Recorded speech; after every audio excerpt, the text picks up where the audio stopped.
Anna Hunter comes from a privileged family, her father from the Swan Hunter shipyard dynasty. She'd always had happy memories of her childhood, but all that changed when, after developing anorexia and then bulimia, her health deteriorated and she was admitted to a psychiatric ward in 1991, aged 22. It was a ward in a clinic at the Newcastle General Hospital, and the consultant psychiatrist in charge was Dr. Robin Farquharson. In their first session, he talked to Anna about her childhood and relations with her family. He asked me about my parents, about my early life, whether I was happy as a child. And then he came round to ask me how I got on with each of my parents individually and what my relationship was with them. And then he asked me if I felt safe with my father. And I think I remember pausing for a while, and then I said, "Do you mean sexually?" And he said yes. And I answered that I felt fine. But I remember that was the question that stuck in my head when I came away. I thought, why did he ask me that? Newsnight has seen some of Anna's medical notes. During Anna's first session with Dr. Farquharson, it shows that not only did she feel completely safe with her father, but that she denies any violence or sexual abuse by anyone. Anna was admitted to Dr. Farquharson's acute psychiatric ward. She was mixing with other patients ahead of her in treatment, some of whom were apparently recovering memories of childhood sexual abuse that they'd forgotten about. A few weeks later, she began working with an art therapist who encouraged her to draw pictures of her thoughts and feelings. And then a disturbing event led to a dream. A male patient had tried to climb into my bed at night. And it was after that that upset me a lot. And it was after that I told Dr. Farquharson about my dream, which it wasn't really a dream. It involved.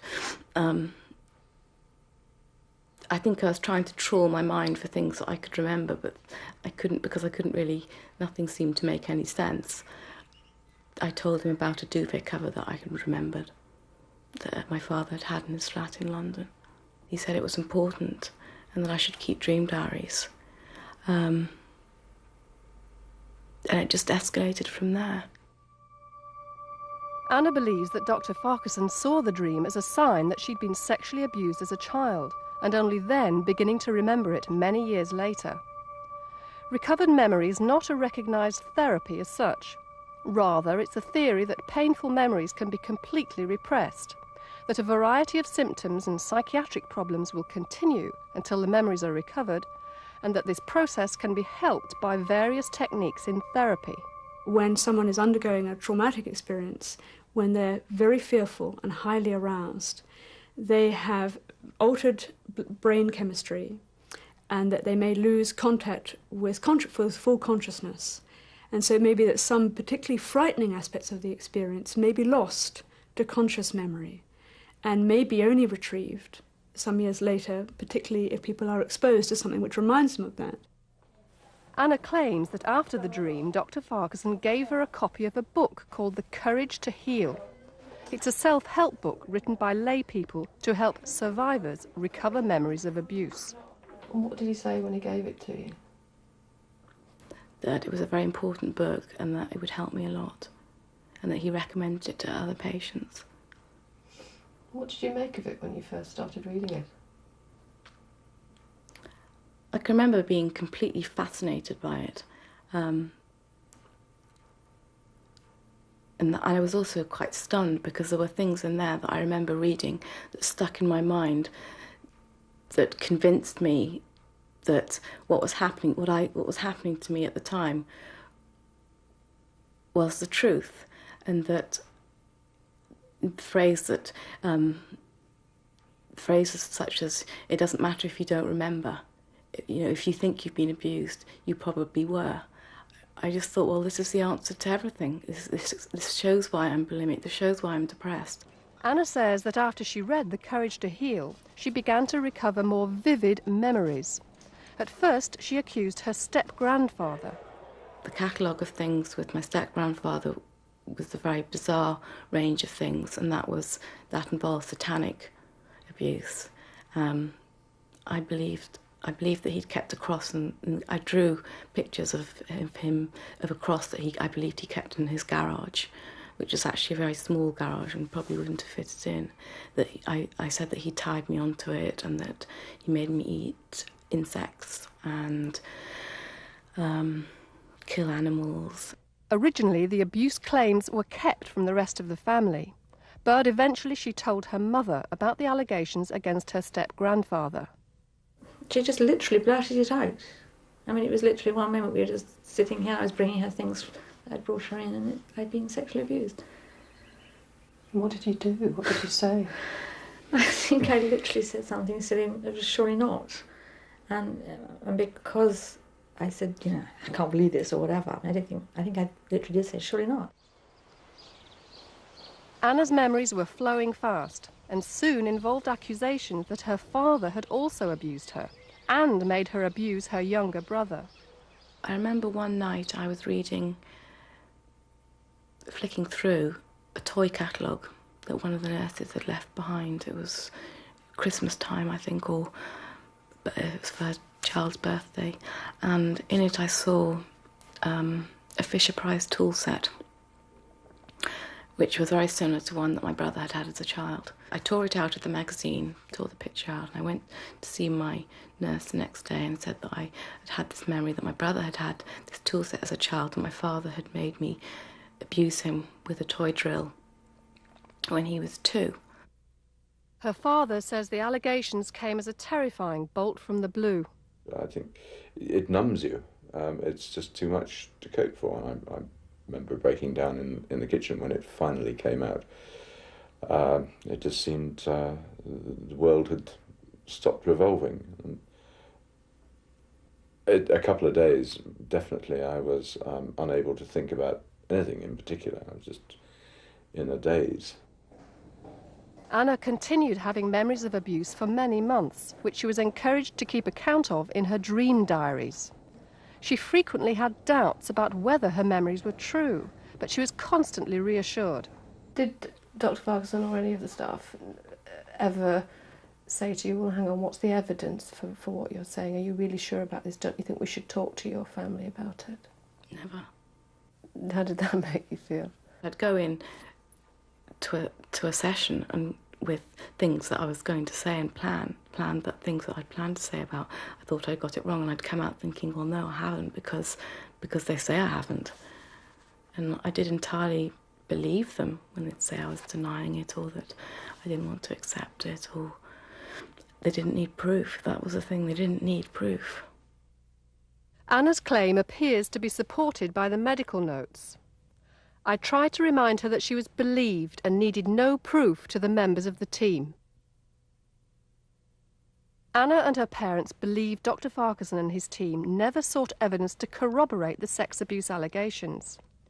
Dr. Farquharson wouldn't talk to us, so we've no way of knowing whether he did, but we do know that he did not seek it from her parents, nor from the family GP, who'd known the children since birth. He later said, in Dr. Farquharson's presence, that he did not believe any abuse occurred. I'd say, look, I know there's no abuse. I'd be told the whole time, we must believe Anna. So all I can think of is, looking back, is there is a total commitment to believing people who are alleged of abuse. But also a belief that, in the first meeting with Dr. Farquharson, we were told that things like anorexia and depression are consistencies of abuse. The basis of Anna Hunter's legal action is that Dr. Farquharson failed adequately to treat and care for her eating disorder, and instead administered totally inappropriate treatment, which she claims left her suicidal, abusing drugs and alcohol. Dr. Farquharson declined to be interviewed because of patient confidentiality, but a statement stressed the claim is denied and will be strenuously defended.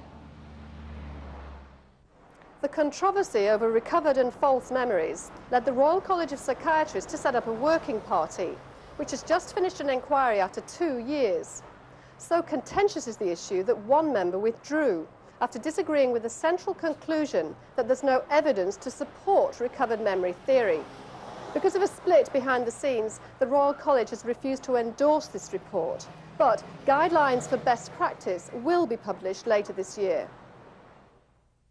The recommendations should ensure that conflict and confusion over cases like Anna Hunter are less likely to occur in future.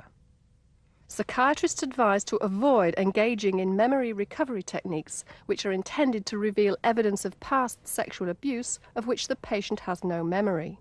The psychiatrist should alert the patient to doubts about such recovered memories, should encourage a search for factual information and point out that the truth may never be known.